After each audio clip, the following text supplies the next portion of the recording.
Ésaïe chapitre 7. Prophétie contre Israël et la Syrie. Il arriva du temps d'Akaz, fils de Jotam, fils d'Ozias, roi de Juda, que Rétsin, roi de Syrie, monta avec Pékash, fils de Rémalia, roi d'Israël, contre Jérusalem pour l'assiéger, mais il ne put l'assiéger. On vint dire à la maison de David: les Syriens sont campés en Éphraïm, et le cœur d'Akaz et le cœur de son peuple furent agités, comme les arbres de la forêt sont agités par le vent. Alors l'Éternel dit à Ésaïe: va à la rencontre d'Akaz, toi et Shir-Jashub, ton fils, vers l'extrémité de l'aqueduc de l'étang supérieur, sur la route du champ du Foulon, et dis-lui: sois tranquille, ne crains rien, et que ton cœur ne s'alarme pas devant ces deux bouts de tison fumant, devant la colère de Rétsin et de la Syrie et du fils de Rémalia. De ce que la Syrie médite du mal contre toi, de ce qu'Éphraïm et le fils de Rémalia disent: montons contre Juda, assiégeons la ville et battons-la en brèche, et proclamons-y pour roi le fils de Tabéel. Ainsi parle le Seigneur, l'Éternel: cela n'arrivera pas, cela n'aura pas lieu, car Damas est la tête de la Syrie, et Rétsin est la tête de Damas. Encore 65 ans, Éphraïm ne sera plus un peuple. La Samarie est la tête d'Éphraïm, et le fils de Rémalia est la tête de la Samarie. Si vous ne croyez pas, vous ne subsisterez pas. L'Éternel parla de nouveau à Akaz et lui dit: demande en ta faveur un signe à l'Éternel ton Dieu. Demande-le, soit dans les lieux bas, soit dans les lieux élevés. Akaz répondit: je ne demanderai rien, je ne tenterai pas l'Éternel. Ésaïe dit alors: écoutez donc, maison de David, est-ce trop peu pour vous de lasser la patience des hommes que vous lassiez encore celle de mon Dieu? C'est pourquoi le Seigneur lui-même vous donnera un signe. Voici, la jeune fille deviendra enceinte, elle enfantera un fils, et elle lui donnera le nom d'Emmanuel. Il mangera de la crème et du miel jusqu'à ce qu'il sache rejeter le mal et choisir le bien.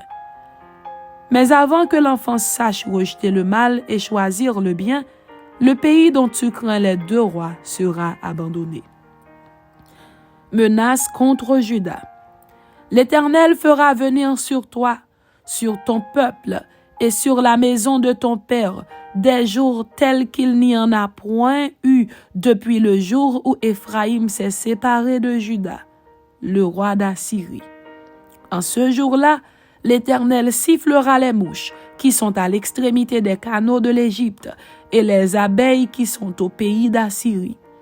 Elles viendront et se poseront toutes dans les vallons désolés et dans les fentes des rochers, sur tous les buissons et sur tous les pâturages. En ce jour-là, le Seigneur rasera avec un rasoir pris à louage au-delà du fleuve avec le roi d'Assyrie la tête et le poil des pieds. Il enlèvera aussi la barbe. En ce jour-là, chacun entretiendra une jeune vache et 2 brebis. Et il y aura une telle abondance de lait qu'on mangera de la crème. Car c'est de crème et de miel que se nourriront tous ceux qui seront restés dans le pays. En ce jour-là, tout lieu qui contiendra 1000 ceps de vigne, valant 1000 cycles d'argent, sera livré aux ronces et aux épines. On y entrera avec les flèches et avec l'arc, car tout le pays ne sera que ronces et épines. Et toutes les montagnes que l'on cultivait avec la bêche ne seront plus fréquentées, par crainte des ronces et des épines. On y lâchera le bœuf, et la brebis enfoulera le sol.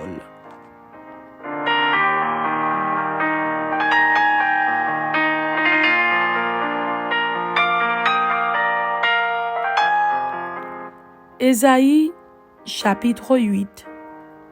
ruine des royaumes de Syrie et d'Israël. L'Éternel me dit, prends une grande table et écris dessus d'une manière intelligible, qu'on se hâte de piller, qu'on se précipite sur le butin.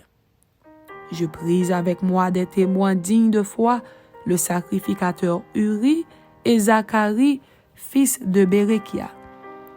Je m'étais approché de la prophétesse, elle conçut et elle enfanta un fils. L'Éternel me dit, donne-lui pour nom Maher Shalal Shashbaz, car avant que l'enfant sache dire mon père, ma mère, on emportera devant le roi d'Assyrie les richesses de Damas et le butin de Samarie. L'Éternel me parla encore et me dit, parce que ce peuple a méprisé les eaux de Siloé qui coulent doucement et qu'il s'est réjoui au sujet de Rédsin et du fils de Rémalia, voici, le Seigneur va faire monter contre eux les puissantes et grandes eaux du fleuve, le roi d'Assyrie et toute sa gloire. Il s'élèvera partout au-dessus de son lit, et il se répandra sur toutes ses rives. Il pénétrera dans Juda, il débordera et inondera, il atteindra jusqu'au cou. Le déploiement de ses ailes remplira l'étendue de ton pays, ô Emmanuel. Poussez des cris de guerre, peuple, et vous serez brisés. Prêtez l'oreille, vous tous qui habitez au loin. Préparez-vous au combat, et vous serez brisés. Formez des projets, et ils seront anéantis. Donnez des ordres, et ils seront sans effet, car Dieu est avec nous. Ainsi m'a parlé l'Éternel quand sa main me saisit, et qu'il m'avertit de ne pas marcher dans la voie de ce peuple. N'appelez pas conjuration tout ce que ce peuple appelle conjuration. Ne craignez pas ce qu'il craint, et ne soyez pas effrayés. C'est l'Éternel des armées que vous devez sanctifier. C'est lui que vous devez craindre et redouter. Et il sera un sanctuaire, mais aussi une pierre d'achoppement, un rocher de scandale pour les deux maisons d'Israël, un filet et un piège pour les habitants de Jérusalem. Plusieurs trébucheront, ils tomberont et se briseront, ils seront enlacés et pris. Enveloppe cet oracle, scelle cette révélation parmi mes disciples. J'espère en l'Éternel qui cache sa face à la maison de Jacob. Je place en lui ma confiance.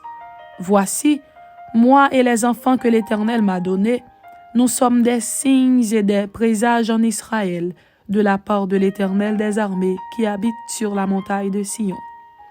Si l'on vous dit, consultez ceux qui évoquent les morts et ceux qui prédisent l'avenir, qui poussent des sifflements et des soupirs, répondez, un peuple ne consultera-t-il pas son Dieu?